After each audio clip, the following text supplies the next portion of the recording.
Time को पहले divide करो कि तुम्हारे पास टाइम है कितना, फिर उसको मैनेज करो। नींद को मारना नहीं है।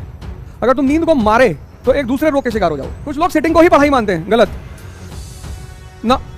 सिर्फ सेटिंग पढ़ाई नहीं है, इसलिए कुछ लोग बैठे ही रह जाते हैं 12 घंटा 15 घंटा, माइनस में जा रहे हैं। यही हाल तुम्हारा पढ़ाई के साथ होता है। किताब तो खुली होती है, तुम बका भी रहे होते हो, पर कुछ जान नहीं रहा होता है। C+C ये बड़ा प्यारा फॉर्मूला है मन का, कि तुमको याद ही नहीं रहेगा कब दिन हो रही, कब रात हो रही, कब क्या हो रहा है। बहुत स्मूथली, बहुत स्मार्टली, आराम से चलो अपने आप को डेवलप करते हुए।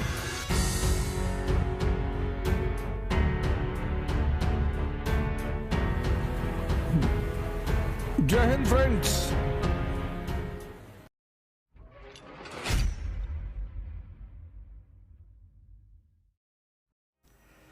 चलो बताओ, कोई सवाल पूछो तो आगे उस पर डिस्कस करेंगे। बैठो, आराम से बैठ के पूछो, कोई बात नहीं। टाइम क्या तुम वो कर रही हो, ग्रेजुएशन कर रही हो, सेकंड ईयर है, यूनिवर्सिटी जाती हो? हमारे टाइम में तो कोई जाता नहीं था।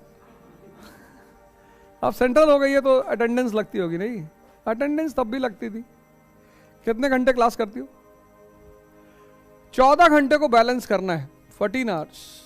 तुम्हारे पास सिर्फ 14 आवर्स होते हैं, इस 14 आवर्स का इस्तेमाल करना होता है।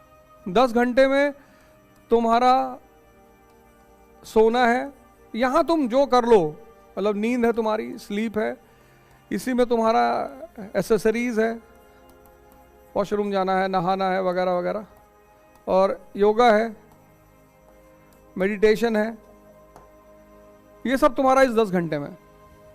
जितनी स्लीप कम कर लोगे, मान लो 6 घंटे की स्लीप कर लिए, पर 6 घंटे डीप स्लीप। नींद को मारना नहीं है। अगर तुम नींद को मारे तो एक दूसरे रोग के शिकार हो जाओगे। नींद ना आना भी एक रोग है। कुछ लोग क्या करते हैं, कुछ चीजों को मारना शुरू करते हैं। मारना नहीं है, डीप करना है, डीप। डीप स्लीप कब आती है? 9 बजे से 1 बजे तक। लेकिन 9 बजे कोई सोता ही नहीं, लोग 12-1 बजे तक जग रहे हैं, उसके बाद नींद आती नहीं। गांवों में पहले लोग अंधेरा होते सो नहीं जाते थे, तो एक नई बीमारी पैदा हो गई अब लोगों को, नींद ना आने की। आती लोग अब थक जाते हैं, टूट जाते हैं तो सो जाते हैं, लेकिन नींद नहीं आ रही है। तो तुम इसको 14 घंटे मान लो, 10 घंटे हमने मान लिया तुम्हारी 7 घंटे की स्लीप है और 3 घंटा तुम्हारी एसेसरीज। अब ये 14 घंटा बचा तुम्हारे पास। इस 14 घंटे में तुम्हारे पास, अगर तुम यूनिवर्सिटी जाते हो तो 4 घंटे मान लो, 3 4 तो 4, फिर उसका तुम्हारे पास 10 घंटे बचे हैं।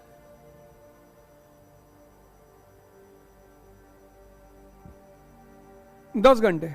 लेकिन अगर तुम्हारा सेकेंड ईयर है, कितनी उम्र है तुम्हारी? 19, मतलब 2 साल है तुम्हारे पास, है ना? तो अगर इस फेज को तुम अगर मैनेज कर लेती हो, क्या क्या सब्जेक्ट हैं तुम्हारे?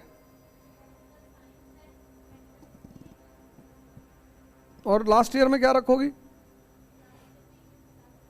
मेडिकल और PSIR, ठीक है। ऑप्शनल क्या रखोगी? PSIR। तो तुम ऑप्शनल वैसे ही तैयार कर लो, तुम्हारा वो पेपर तो ग्रेजुएशन वाला वैसे ही निकल जाएगा, है कि नहीं? ऑप्शनल तैयार कर लो, तुम्हारा ग्रेजुएशन वैसे ही बहुत अच्छा निकल जाएगा। मेडिकल इंडिया तुम GS में पढ़ लेना, तो उधर तुम्हें मेहनत करनी ही नहीं पड़ेगी, वो तुम्हारा मेहनत फ्री हो जाएगा एरिया। सारी मेहनत यहां लगा दो, सब यहां झोंक दो। यहां जितना तुम झोंक दोगी वहां तुम्हें काम आएगा। टाइम को पहले डिवाइड करो कि तुम्हारे पास टाइम है कितना, फिर उसको मैनेज करो। तो तुम्हारे पास, सबके पास 14 घंटा होता है। अब जिसने यहां 7 घंटे की नींद को 5 कर लिया, कि 5 घंटे डीप स्लीप कर ली, तो 2 घंटा यहां भी मार दिया, तो तुम्हारा 8 घंटे में सारा काम हो गया। 2 घंटा इधर तुमने बढ़ा लिया, पर कोई जरूरत नहीं है, इतनी जान देने की जरूरत नहीं है। वो UPSC तुम्हारी जान ले ही लेगा, तुम उसकी चिंता ना करो। जैसे ही प्री निकलेगा वो तुमसे इतनी मेहनत करवाएगा कि तुमको याद ही नहीं रहेगा कब दिन हो रही, कब रात हो रही, कब क्या हो रहा है। तो बहुत स्मूथली, बहुत स्मार्टली, आराम से चलो, अपने आप को डेवलप करते हुए,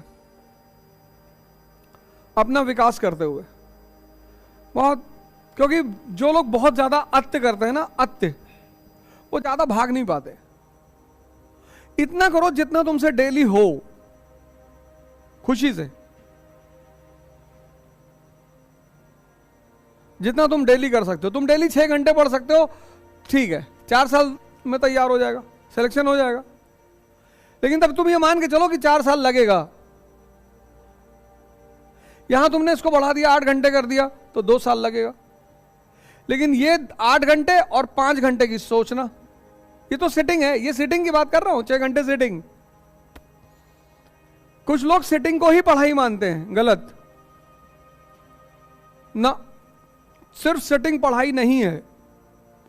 इसलिए कुछ लोग बैठे ही रह जाते हैं 12 घंटा 15 घंटा, वो माइनस में जा रहे हैं, वो सब माइनस में जा रहे हैं। सिटिंग 6 घंटे की, तो डाइजेशन 6 घंटे की, तो ये 12 घंटा हो गया। सिटिंग 8 घंटे की, तो डाइजेशन 4 या 5 घंटे की। इसको देखो, ये कितना है, ये इस पे लोग नजर ही नहीं डालते, डाइजेशन वाला। ये बहुत जरूरी है, मनन, सोचना, इसमें कई चीजें आती हैं, इसमें डिस्कशन भी आता है। एक टॉपिक तुमने तैयार कर लिया, अब तुम दोनों लोग शाम को मिले और 2 घंटे में तुमने इसको समझा दिया पूरा, तो वो 10 घंटा भी ऐड होगा पढ़ाई में।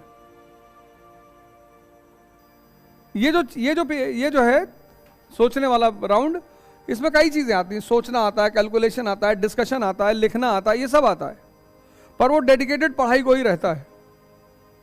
तो सिटिंग पर बहुत ज्यादा वो नहीं करना है कि हम 12 घंटा बैठते हैं। 12 घंटा बैठना नहीं है, 12 घंटा बैठने, 12 घंटे की पढ़ाई में कितना एब्जॉर्ब हो रहा है, ये जरूरी है। जैसे कुछ लोग भजन करते हैं, ध्यान करते हैं, 4-4 घंटे बैठे हैं, लेकिन यहां पर्दा ऑन है, बैठे तो हैं 4 घंटे, पर कुछ डेवलप नहीं हो रहा है, कुछ ग्रोथ नहीं हो रही है, तो उसका कोई फायदा नहीं। ग्रोथ होनी चाहिए। और मन का एक नेचर है, वो तुम आज देख लो, C+C, ये बड़ा प्यारा फॉर्मूला है मन का। जब तुम कोई काम शुरू करते हो, जैसे मान लो साइकिल चलाना तुमने सीखना शुरू किया, तो जब तक तुम कोई चीज सीखते हो तो तुम्हारा चित्त वहीं पे रहता है। ये चित्त है, पहले सी का मतलब है चित्त। ये बड़ा डेंजरस फॉर्मूला है, और जहां चित्त है वहीं चैतन्य है। इसलिए किसी काम की अगर क्वालिटी बढ़ानी है तो तुम बस ये दिमाग देखो कि उसमें चित्त लग रहा है कि नहीं। जैसे पहले लोग जब कोई काम देते थे घर भर में, तो कहते थे चित्त लगा के करो। जहां चित्त है वहां चैतन्य है। इन दोनों का इतना प्यारा संबंध है। तो जब तुमने साइकिलिंग शुरू की तो चित्त तुम्हारा साइकिलिंग में है, क्योंकि खतरा है ना, गिर जाओगे, हाथ टूट जाएगा, पैर टूट जाएगा। तो जहां भी खतरा होता है, जैसे मान लो कुएं को ऊपर एक पतली सी लकड़ी रखी है, उस पर चलना है, तो देखो तुम्हारा चित्त वहीं पर रहेगा। एक्सपेरिमेंट करके देखो। जैसे यहां मुझे गिरने का डर नहीं है, लेकिन वहां अगर पतली सी लकड़ी रखी हुई है कुएं के बीच में, तो चित्त जहां भी खतरा है वहां चित्त तुम्हारे साथ रहेगा, तब नहीं भागेगा। शमशान में देखो भाग ही नहीं सकता। कभी चित्त को अपने देखना हो, चैतन्य को, तो कब्रिस्तान में चले आओ रात में, फिर इससे कहो जाओ घूम के आओ। वो जो प्रिया बचपन में साथ में पढ़ती थी, उसके बारे में कुछ सोचो, कहेगा पागल हो गए, अभी कोई निकल आएगा अंदर से। तो तुम्हारी दिक्कत क्या है ना, तुम एक्सपेरिमेंट्स नहीं करते हो। गांधी जी ने कितनी अच्छी टाइटल लिखी, माई एक्सपेरिमेंट विद ट्रुथ, सत्य के साथ मेरे प्रयोग। तुम प्रयोग करते ही नहीं। तुम किसी दिन रात में चले आओ कब्रिस्तान में और अपने मन से कहो कि बेटा उलझ, और उलझ जाए तो मुझे बताना। अगर उलझ जाए तो मुझे बताना, उलझेगा ही नहीं, खतरा है ना। जहां खतरा है वहां चित्त तुम्हारे साथ है। कब्रिस्तान में भाग ही नहीं सकता, और अगर कब्रिस्तान में भाग रहा है तो या तो तुम पागल हो,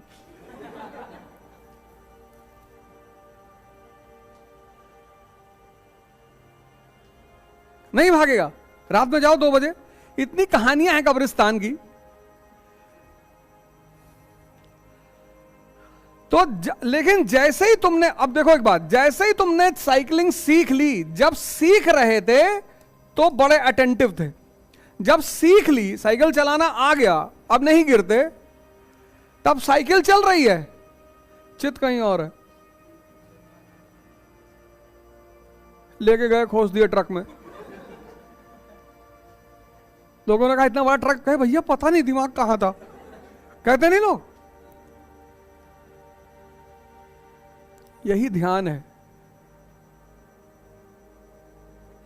जब तक सीखे तब तक तो साथ में था, क्योंकि जहां खतरा है वहां वो भागेगा नहीं। लेकिन जिस दिन तुमने सीख लिया, उस दिन साइकिल तो चल रही है कि कहीं और है। यही हाल तुम्हारा पढ़ाई के साथ होता है। किताब तो खुली होती है, तुम बका भी रहे होते हो, पर कुछ जा नहीं रहा होता है अंदर। यह तुम्हारी सबसे बड़ी दिक्कत है, और उस पर तुम फोन ले आए हो। इतनी बड़ी दिक्कत के साथ तुम फोन ले आए हो, उसको बगल में रखे हो। यह चीज है कि तुम्हें देखना है कि तुम्हारा चित्त जो है वो तुम्हारा लग रहा है अपने काम में कि नहीं लग रहा। अगर लग रहा है तो उसमें तुम्हें बड़े अच्छे रिजल्ट देगा वो। नहीं लग रहा है तो काम होता रहेगा, रिजल्ट नहीं आएगा। इकरा IAS के साथ अब युवा पकड़ेगा यूपीएससी में बेहतर प्रिपरेशन की रफ्तार, क्योंकि इकरा IAS लाए हैं यूपीएससी CSC 2024 के लिए ऑनलाइन और ऑफलाइन बैचेस, जिसके लिए आएंगे दिल्ली से एक्सक्लूसिव झा सर, ओझा सर, संजय सर, रबानी सर और शेखर सर जैसे 20 साल के experienced faculties. Join our new offline batch for NCERT Basics and GS Pre-Com Mains at Ikra IAS Kanpur. Starts from 4th March. You can also join our new online batch at ikraias.com.